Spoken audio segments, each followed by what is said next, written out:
तो चलिए दोस्तों वीडियो की शुरुआत करते हैं। सबसे पहली कंपनी की बात करते हैं। पहली कंपनी का नाम है जियो फाइनेंशियल सर्विसेज लिमिटेड। बट इसको डिस्कस करने से पहले दोस्तों, अगर आपने अभी तक चैनल को सब्सक्राइब नहीं किया है तो चैनल को सब्सक्राइब करके बेल आइकन को प्रेस कर लो और सेबी रजिस्टर्ड टेलीग्राम चैनल को भी ज्वाइन कर लो, जिसका लिंक आपको डिस्क्रिप्शन में देखने को मिल जाएगा। और एक डिस्क्लेमर भी है, जो भी न्यूज़ एंड अपडेट्स हम लोग कवर करेंगे वो सारी न्यूज़ एंड अपडेट्स सिर्फ और सिर्फ एजुकेशन पर्पज़ के लिए है, सीखने के लिए है। तो इसको किसी भी तरह का इन्वेस्टमेंट एडवाइस मत समझना, आप खुद से भी रिसर्च और एनालिसिस कर सकते हैं। तो चलिए दोस्तों वीडियो की शुरुआत करते हैं। सबसे पहले बात करते हैं जियो फाइनेंशियल सर्विसेज से रिलेटेड कुछ इंपॉर्टेंट न्यूज़ एंड अपडेट्स के बारे में। दोस्तों, आज के दिन कंपनी का परफॉर्मेंस थोड़ा सा वीक हमें देखने को मिला था और ये वीक परफॉर्मेंस का सबसे बड़ा क्रेडिट हम दे सकते हैं कंपनी के Q4 के अर्निंग्स को, जिसके बाद जियो फाइनेंशियल सर्विसेज एक टाइम पे 4% तक गिरती हुई नजर आई थी।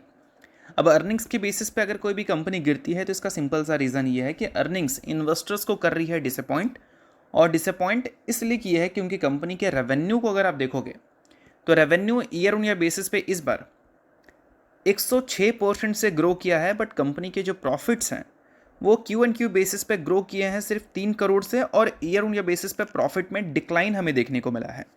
और यही मार्केट को उतना ज़्यादा रास नहीं आया है, इस वजह से रेवेन्यू 100% से ग्रो करने के बावजूद भी आज के दिन जियो फाइनेंशियल सर्विसेज की परफॉर्मेंस खराब हमें देखने को मिली है।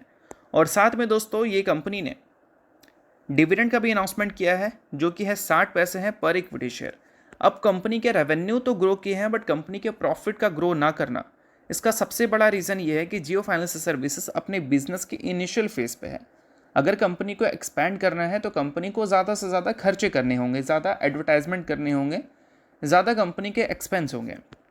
तो बिल्कुल हैरान होने की ज़रूरत नहीं है कि कोई भी कंपनी इनिशियल फेज में कम मार्जिन रिपोर्ट कर आगे चलकर ज़्यादा मार्जिन रिपोर्ट करती है, क्योंकि जब कंपनी एक्सपैंड हो जाती है तो कंपनी अपने एक्सपेंस को कंट्रोल कर प्रॉफिट्स को इंक्रीज़ कर सकती है। बट इनिशियल डेज में आप अपने एक्सपेंशंस को बढ़ाने के लिए प्रॉफिट को बढ़ा नहीं पाओगे, प्रॉफिट को कम ही करना पड़ता है, और ये स्टार्टअप का भी हिस्ट्री आपको देखने को मिलता है। तो यही सारी चीज़ों की वजह से जियो फाइनेंशियल सर्विसेज इस बार अपने अर्निंग्स में रेवेन्यू को तो ग्रो की है, बट कंपनी के प्रॉफिट्स ग्रो नहीं किए हैं। और उसके साथ अगर कंपनी के कैश फ्लो स्टेटमेंट्स की हम बात करें तो यहाँ पर आपको दिखेगा कैश फ्रॉम ऑपरेटिंग एक्टिविटीज़, जहाँ पर कंपनी के लोन एडवांस के जो नंबर्स हैं वो पिछले फाइनेंशियल ईयर के मुकाबले इस फाइनेंशियल ईयर बढ़ते हुए देखने को मिले हैं, और ये किसी भी बैंक्स एनबीएफसीज के लिए अच्छी बात होती है। जितना ज़्यादा ये नंबर ग्रो करेगा उतनी ज़्यादा अच्छी बात होती है। और साथ में अगर इन्वेस्टिंग एक्टिविटीज़ को देखोगे तो कंपनी इन्वेस्टमेंट परचेस 69,000 करोड़ का इस बार की है, जो कि पिछले बार कितना था, 28,000 करोड़। तो पिछले बार के मुकाबले इन्वेस्टमेंट परचेज भी इंक्रीज होता हुआ दिखा है, जो कि एक्सपेंशन से रिलेटेड ये काफ़ी अच्छी बात है। बाकी इन सारी चीज़ों के बाद जियो फाइनेंशियल सर्विसेज की गाइडेंस भी हमें सुनने को मिली है।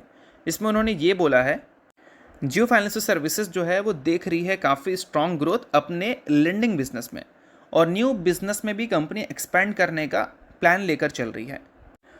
तो आप इन सारी चीज़ों को चाहो तो नोट डाउन कर सकते हो डिटेल में समझने के लिए। बाकी जितनी भी चीज़ें हैं वो सिर्फ एजुकेशन पर्पज़ के लिए है, किसी भी तरह का रिकमेंडेशन नहीं है, इस चीज़ को भी ध्यान में रखना। अब दोस्तों, वीडियो में आगे बढ़ने से पहले बात कर लेते हैं सेबी रजिस्टर्ड टेलीग्राम चैनल के बारे में। यहाँ पर कई सारी चीज़ें आपके लिए काफ़ी ज़्यादा यूजफुल रहती है। तो अगर आपने अभी तक चैनल को ज्वाइन नहीं किया है तो वेट मत करो, अब फटाफट जाकर चैनल को ज्वाइन कर लो, लिंक आपको डिस्क्रिप्शन में दिख जाएगा।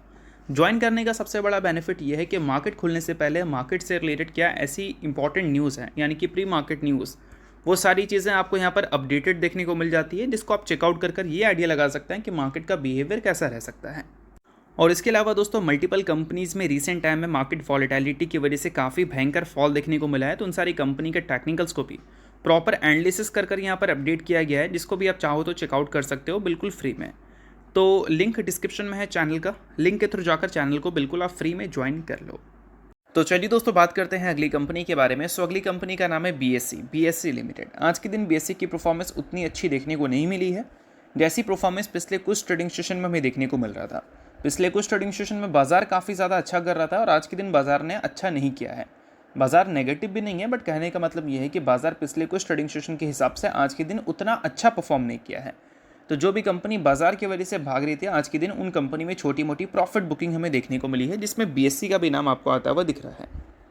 अब इन सारी चीज़ों के बाद बीएससी अभी 52 वीक हाई से सिर्फ और सिर्फ 1.5% ही नीचे है, तो बहुत बड़ी प्रॉफिट बुकिंग इस कंपनी में देखने को नहीं मिली है, ये भी हम बोल सकते हैं। बट बीएससी आने वाले कल में एक बड़ी तेज़ी भी दिखा सकती है। इसका सबसे बड़ा कारण हो सकता है कंपनी के अर्निंग्स। Q4 को लेकर मार्केट इस कंपनी के अर्निंग से जो एक्सपेक्टेशंस लगाकर चल रही है वो काफ़ी ज़्यादा ज़बरदस्त है, और वो सारी चीज़ें ऑलरेडी कंपनी के शेयर में प्राइस्ड इन हो रखा है। इसी वजह से रिसेंट टाइम में बड़ी तेज़ी कंपनी के शेयर में आपने देख लिया है। अब यहाँ पर एक्सपेक्टेशन से बेहतर अर्निंग्स आएंगे तो फिर मार्केट चौक जाएगी, जिसकी बेसिस पे कुछ एडिशनल तेज़ी दिख सकता है। बट कुछ चीज़ें ऐसी भी हैं जो कि इस बढ़ते मार्केट की वजह से BSE का इम्प्रूव भी हो सकता है। इसमें एक हम बोल सकते हैं कैश सेगमेंट जो है, यानी कि इक्विटी सेगमेंट, वो कंपनी का अभी सॉफ्ट है। आगे चलकर वो थोड़ा सा इम्प्रूव करेगा अगर इक्विटी मार्केट अच्छा करती है तो, कैपिटल मार्केट अच्छा करती है तो इक्विटी मार्केट ऑटोमेटिक अच्छा हो जाता है। और IPO वाला मार्केट हमेशा बियर रन में अच्छा नहीं करता है, बुल रन में अच्छा करता है, और बुल रन में ज़्यादा IPO आते हैं तो IPO से आने वाला रेवेन्यू भी BSE का ज़्यादा रहता है।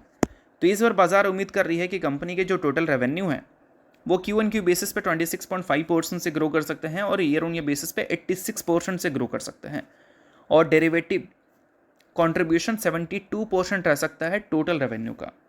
और EBITDA मार्जिन इस बार Q1Q बेसिस पे इंप्रूव कर सकती है, 62.5% था पिछले क्वार्टर में, जो कि इस बार इंप्रूव होकर 68% जा सकता है। और प्रॉफिट आफ्टर टैक्स पिछले बार लगभग 600 करोड़ था, इस बार 750 करोड़ के ऊपर निकल सकता है।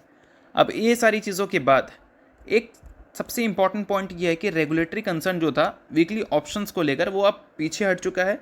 BSE मार्केट शेयर गेन कर रही है, और इस वजह से ऑप्शंस प्रीमियम जो एस्टिमेट है फॉर Q1 वो 291 बिलियन रुपीज़ का है, जो कि अप्रैल के रन रेट से कम ही हमें देखने को मिलेगा। बट फिर भी मुझे ऐसा लगता है कि अप्रैल के रन रेट को ये बीट भी कर सकती है।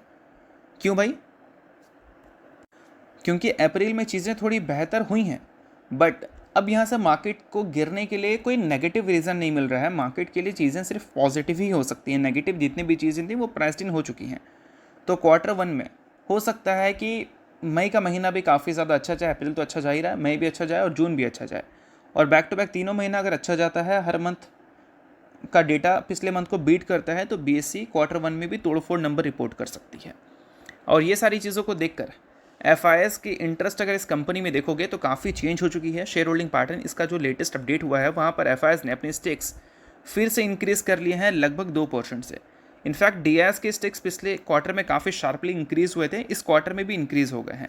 और पब्लिक की स्टेक्स लगातार डिक्रीज़ हो रही हैं। जनरली पब्लिक की स्टेक्स वहाँ पर डिक्रीज़ होती हैं जहाँ पर ग्रोथ कंसर्न नहीं होता है किसी कंपनी में।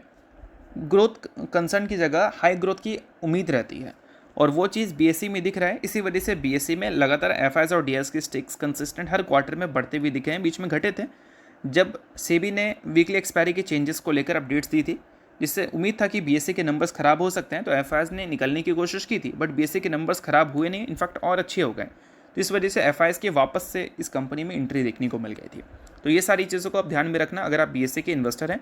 बाकी अगर आपने अभी तक सेबी रजिस्टर्ड टेलीग्राम चैनल को ज्वाइन नहीं किया है तो उसको जाकर आप ज़रूर ज्वाइन कर लो, उसका लिंक आपको डिस्क्रिप्शन में देखने को मिल जाएगा। अब दोस्तों बात करते हैं अगली कंपनी के बारे में। अगली कंपनी है टाटा ग्रुप की, जिसके लगभग 5 lakh retail investors bonus shares का फ़ायदा ले सकते हैं, क्योंकि ये कंपनी बोर्ड मीटिंग कंडक्ट करने वाली है 22 अप्रैल को, जहां पर कंपनी के अर्निंग्स आएंगे, और अर्निंग्स के साथ कंपनी पहली बार बोनस भी हमें देती हुई नजर आएगी। तो ये कंपनी है कौन सी? तो ये कंपनी है दोस्तों ट्रेंट लिमिटेड। सो अगर आप इस कंपनी के इन्वेस्टर हैं तो इस न्यूज़ को आप नोट कर सकते हैं। इन्वेस्टर नहीं है आप इग्नोर कर सकते हैं, न्यूज़ थी इस वजह से मैंने बता दिया, बाकी ये किसी भी तरह का रिकमेंडेशन नहीं है। तो होप करता हूँ ये वीडियो आपको अच्छा लगा होगा। लाइक कीजिए, पहली बार सब्सक्राइब कीजिए। वीडियो के लिए बहुत बहुत शुक्रिया।